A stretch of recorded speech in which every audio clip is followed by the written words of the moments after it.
پاک فوج کے جو ٹاپ ہمارے لیڈر تھے، جب انہوں نے ان کو مارا تو 1988 کے بعد سے انہوں نے ہماری فوج پر آہستہ آہستہ بتدریج قبضہ کیا۔ اس قبضے کے دوران ہر وہ ڈیسیژن میکر جو اصل ڈیسیژن میک کرتے ہیں، ان میں ہاتھ میں گنے چنے لوگ ہوتے ہیں، باقی لوگ تو محب وطن ہیں،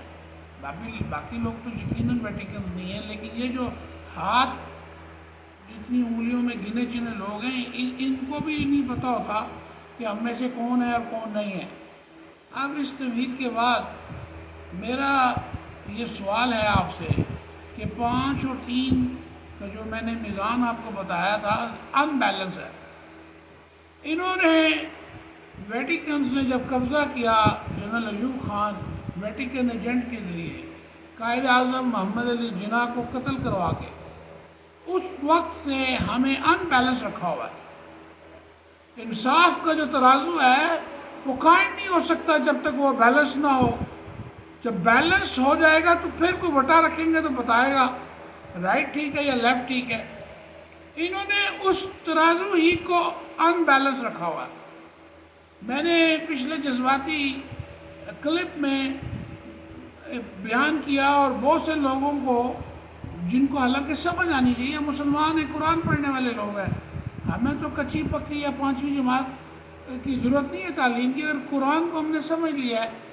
اگر خطیب مسجد نے ہمیں سمجھایا ہے، تھوڑا بہت بھی سمجھ لیا ہے، تو یہ جو ترازو ہے جب تک اس میں بیلنس نہیں ہوگا، آپ خالی ترازو کے پلڑوں کو اٹھائیں گے، اگر وہ بیلنس شو کرتا ہے، اس کے بعد جب آپ وزن ڈالیں گے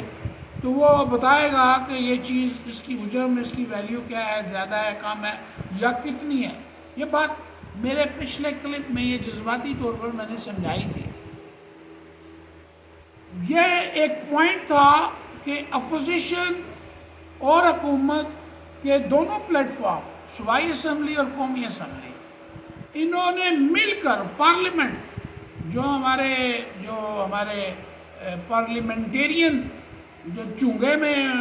بنائے جاتے ہیں، جن کا کوئی تعلق نہیں ہے، جو ووٹ لے کے آتے نہیں ہیں، وہ قوانین پاس کرتے ہیں۔